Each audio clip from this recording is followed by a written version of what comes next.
지금 헌법재판소의 과속으로 인한 공정성 그리고 정치적 편향성이 문제되고 있습니다. 헌법재판은 사회적 갈등을 해결하는 마지막 종결이 돼야 됩니다. 그런데 그것이 갈등이 시작이 된다면 그것은 큰 문제입니다. 중립적이고 공정한 재판이 그래서 필요한 것입니다. 특히 헌법재판은 단 한 번으로 끝납니다. 잘못되면 이것을 바로잡을 기회도 없습니다. 탄핵심판의 경우에는 형사소송 절차를 준용하도록 되어 있습니다. 즉 탄핵심판은 증거조사가 형사소송에 준해서 엄정하게 이루어지도록 해야 된다는 것이고 당사자의 방어권이 충분히 보장되어야 된다는 것입니다. 특히 형사 절차에 준해서 정치적 중립이 필요하다는 의미일 것입니다. 혹자는 이렇게 얘기합니다. 헌법재판관 9명 중에 3명은 대통령, 3명은 대법원장, 3명은 국회에서 추천하도록 되어 있다. 그 자체가 벌써 정치적 중립을 기할 수 없다. 따라서 정치적 편향성 문제를 제기하는 것 자체가 국회에서 이미 3명을 추천하도록 되어 있는데 그 자체가 문제다라고 이렇게 호도하고 있습니다. 그런데 헌법재판관 9명 중에서 3명은 대통령, 3명은 대법원장, 3명은 국회에서 추천 임명하도록 하고 있는 것은 헌법이 포함하고 있는 가치들에 대해서 국민의 다양한 견해를 녹여낼 수 있도록 하자는 취지이지 그것이 정치적 편향성이나 아니면 불공정한 재판을 방치하자는 취지는 아닐 거라고 생각합니다. 예를 들어서 호주제 폐지나 양심적 병역 거부 등에 대해서는 그런 사회 문제에 있어서는 국민들의 다양한 의견이 있고 가치 판단이 있을 수 있습니다. 그런 것들을 잘 녹여내자는 취지지 정치적으로 탄핵과 같이 민감한 사건에서 정치적 편향성을 노골적으로 드러내서 답정너 판결을 하라 그런 취지에서 국회에서 3명을 추천하는 것은 아닐 것입니다. 그렇게 하라고 헌재 재판관 구성을 다양성을 기한 것은 아니라고 생각합니다. 저희들이 문영배, 정계선, 이미선 재판관에 대해서 정치적 편향성을 지적하고 있는데 헌재는 이에 대해서 뭐라고 하고 있냐면 헌법과 법률에 따라서 재판할 것이기 때문에 아무런 문제가 없다고 합니다.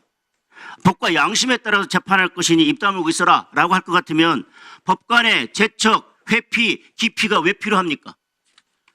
예를 들어서 제가 재판장이고 제 아내가 재판 보러 왔다.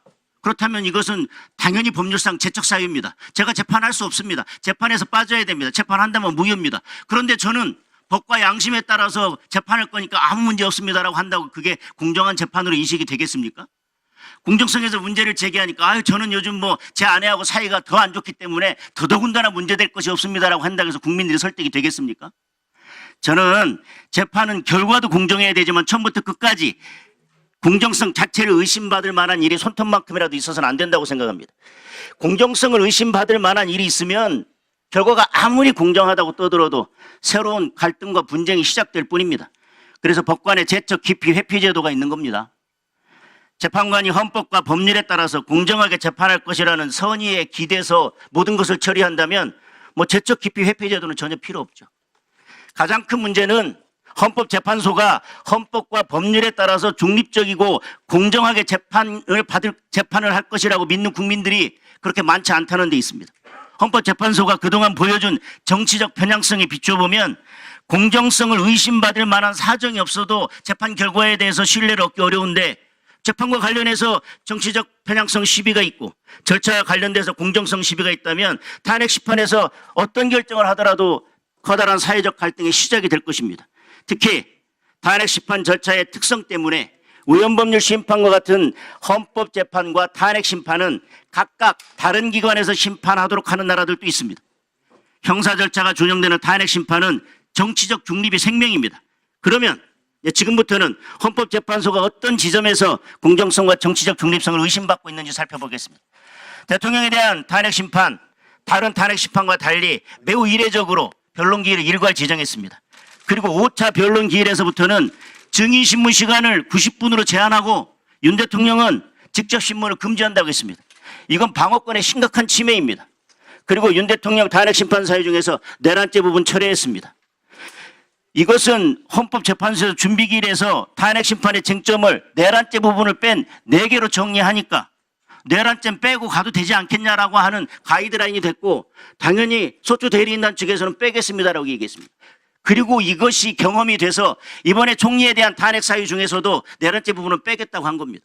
헌법재판소가 계속 가이드라인을 주고 있는 거 아니겠습니까?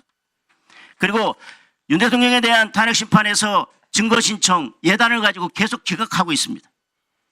그리고 이진숙 방통위원장에 대한 탄핵 결정에서 4대 4가 나오니까요. 이제 다급해진 것 같습니다.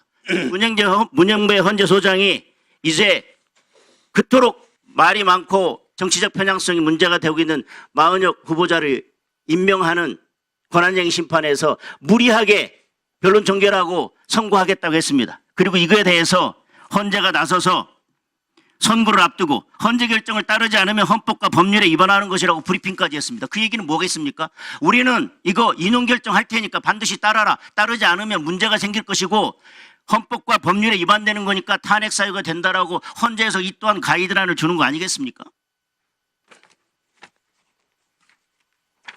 문영배 권한대행의 SNS가 논란이 되고 있는데요. 당사자도 아닌데 뭐가 문제냐고 하지만 윤석열 대통령을 뺀다면 이 사건 탄핵 심판과 가장 이해관계가 큰 사람이 유력한 대권 주자로 고명되고 있는 이재명 대표일 겁니다. 그리고 SNS 관련해서 대법원의 공직자윤리위원회 권고위원 제7호에 의하면 법관은 사회적 논란의 중심에 놓이게 되거나 향후 공정한 재판에 영향을 미칠 우려가 야기될 수 있는 외관을 만들지 않도록 SNS 사용에 있어서 신중을 기해야 된다고 하고 있습니다. 정계선 재판관의 배우자 논란, 그 배우자가 계엄 직후에 윤 대통령 탄핵을 촉구하는 시국선언에 동참했습니다.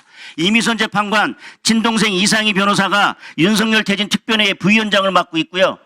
그다음에 최상목 권한대행 관련된 헌법소원을 그 단체가 내기도 했습니다. 이런 편향성을 보고 이것이 헌법재판소가 가지고 있는 내재적 한계고 당연히 다양성의 범위 내에 포함되는 거니까 괜찮다고 할 수 있겠습니까?